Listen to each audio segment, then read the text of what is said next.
Bom dia, vamos dar continuidade ao livro O Poder do Agora de Eckhart Tolle. Você diz que a emoção é o reflexo da mente no corpo, mas às vezes ocorre um conflito entre os dois quando a mente diz não e a emoção diz sim, ou vice-versa. Se quisermos conhecer mesmo a nossa mente, o corpo sempre nos dará um reflexo confiável. Portanto, observe a sua emoção, ou melhor, sinta em seu corpo. Se houver um aparente conflito entre os dois, a verdade estará na emoção e não no pensamento. Não há verdade definitiva sobre quem você é, mas a verdade relativa ao estado da sua mente naquele momento.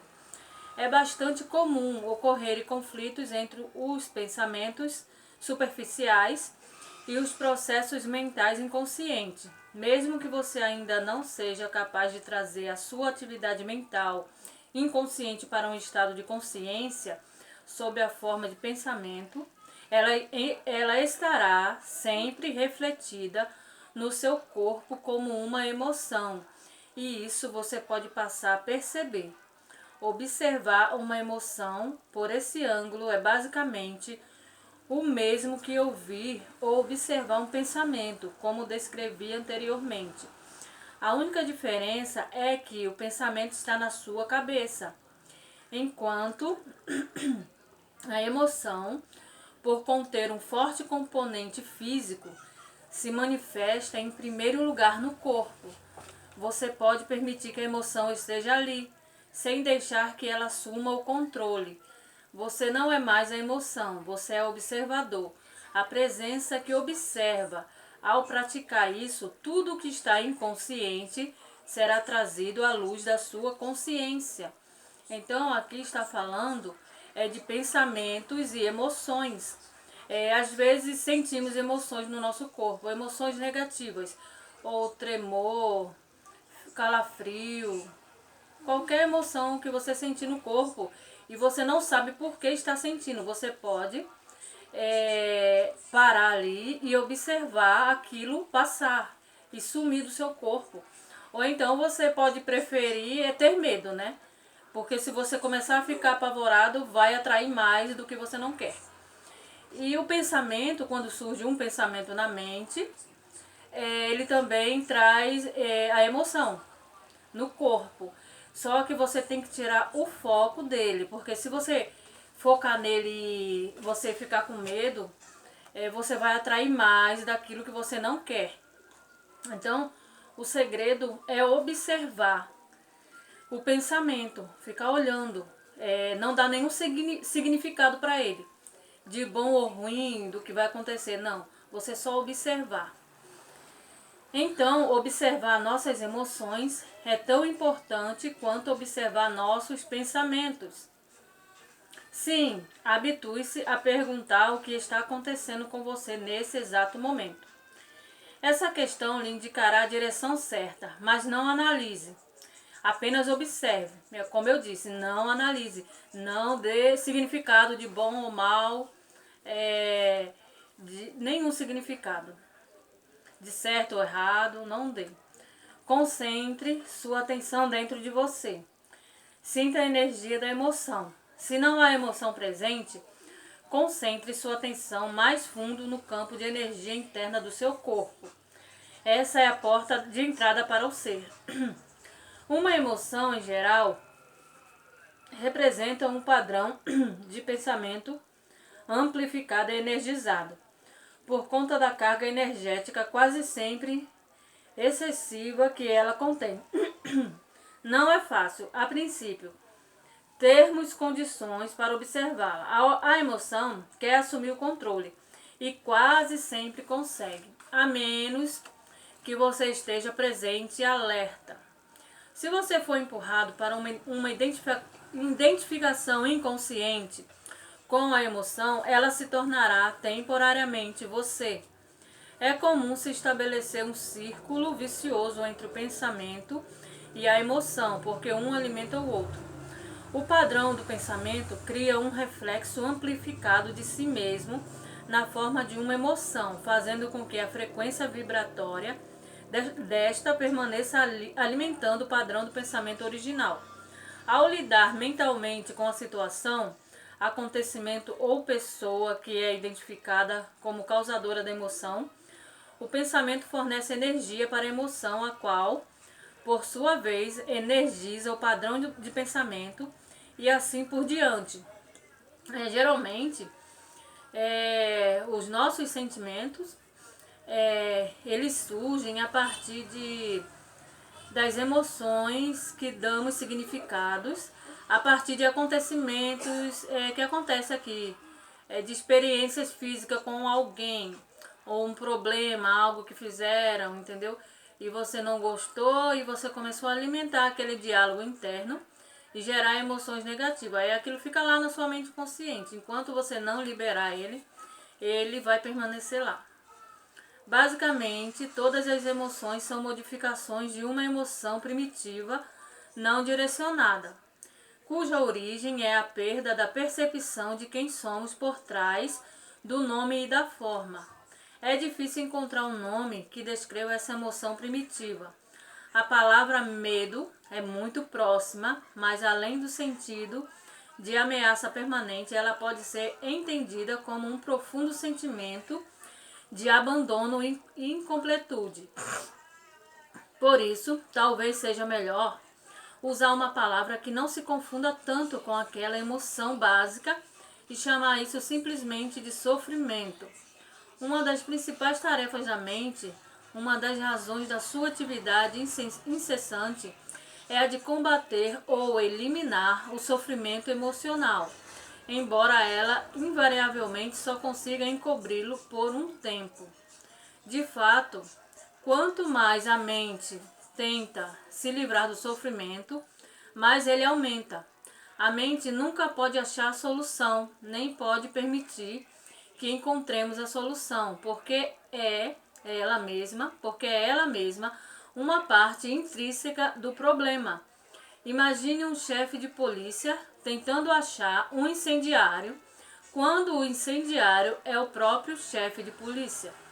Não nos livraremos desse sofrimento enquanto não extrairmos o sentido de eu interior da identificação com a mente, ou seja, do ego.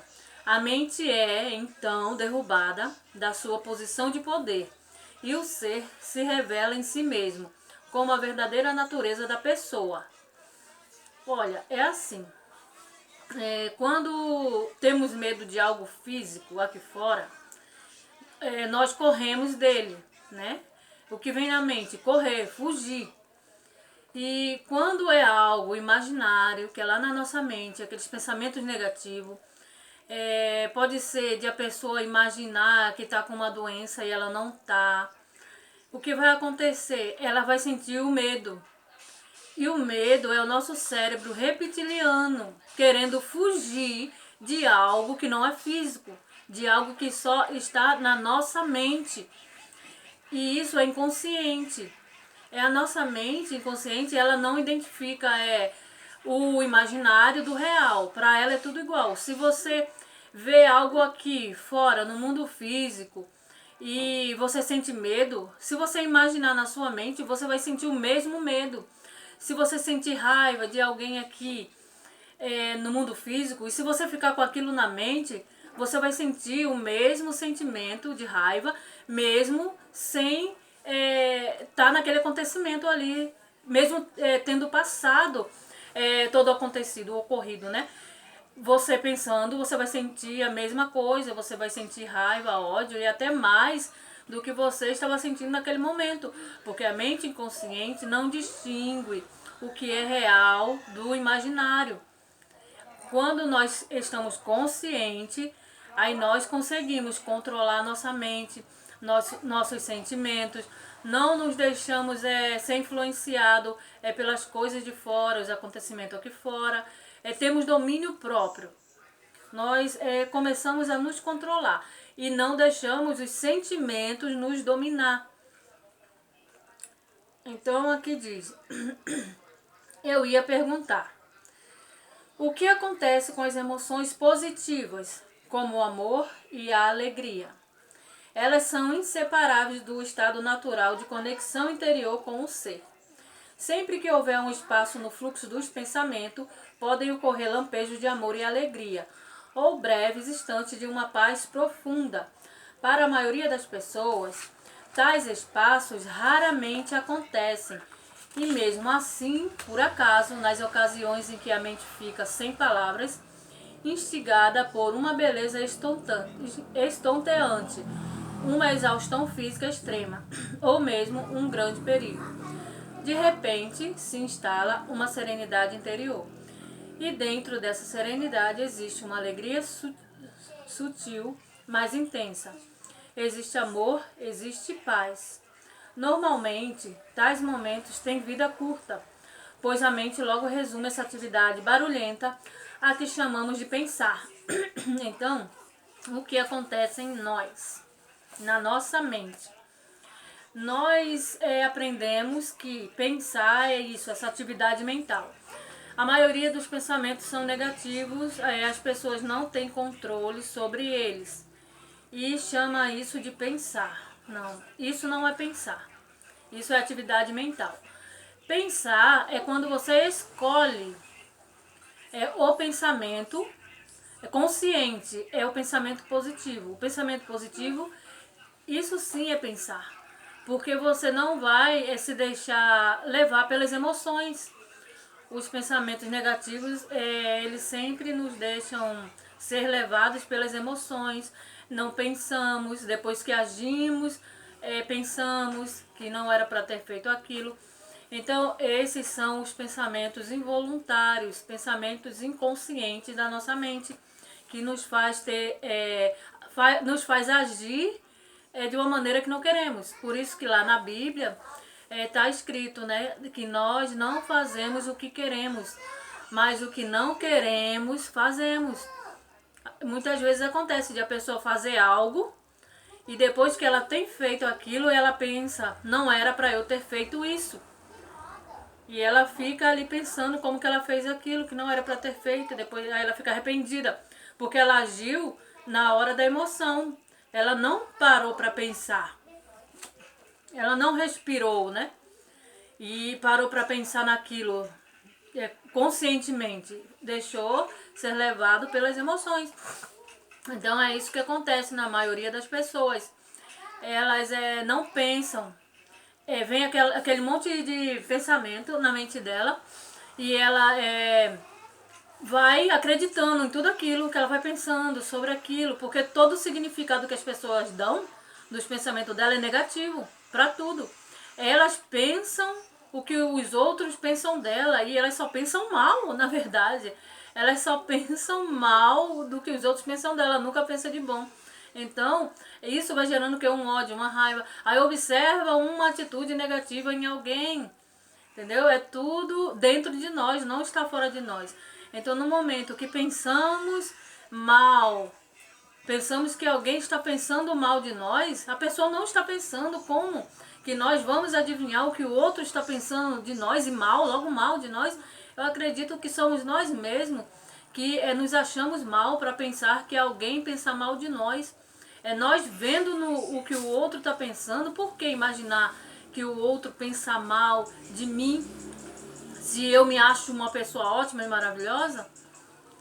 Então, isso gera o quê? Emoções negativas. Esses pensamentos negativos são inconscientes, isso. Então, o foco da pessoa está em quê? No outro, se importando com o que o outro pensa dela. Quando nós tiramos todas essas expectativas, nós eliminamos todos esses pensamentos negativos, nós mudamos o lado que queremos. Nós mudamos para o lado que queremos. Mudamos para o lado positivo. Enquanto a gente permanecer naquele lado negativo da mente, vamos sofrer. Quando saímos do lado negativo da mente, a gente foca no lado certo, o lado correto, o lado de olhar para a nossa vida, de focar no que queremos. Porque o pensamento negativo é uma distração. Você se distrai e você deixa de cuidar da sua vida. Você deixa de focar nos seus objetivos. Porque a nossa mente ela pode pensar só em um pensamento por vez. Pensamento, né? Não estou dizendo atividade mental negativa, que não é pensamento. Mas o pensamento é aquele que você foca em um objetivo que você quer, de bom para você. E no momento que você tira o foco da negatividade, é porque você escolheu pensar positivo. Isso aí é pensar. Pensar é você escolher pensar positivo. Porque no momento que você escolhe, você não está dando mais atenção para os pensamentos negativos. Você está dando atenção para o positivo. Mas isso requer muita força de vontade. A pessoa tem que estar determinada a mudar a vida dela, a querer tirar esse foco da vida do outro e focar na vida dela. Tem que querer muito, tem que estar com muita sede e vontade de mudar, de se tornar uma pessoa melhor para si mesmo. Porque aqui no mundo a gente não tem que se tornar melhor para os outros, não é para os outros se tornar melhor, é para si mesmo. Porque cada um tem sua vida e ninguém veio nesse mundo para agradar ninguém. Então é aqui que eu vou deixar essa parte, né? Nessa parte aqui, pra gente terminar amanhã, o capítulo 24. Aí amanhã nós concluímos o capítulo 24 do livro Poder do Agora. Tchau, pessoal, até amanhã.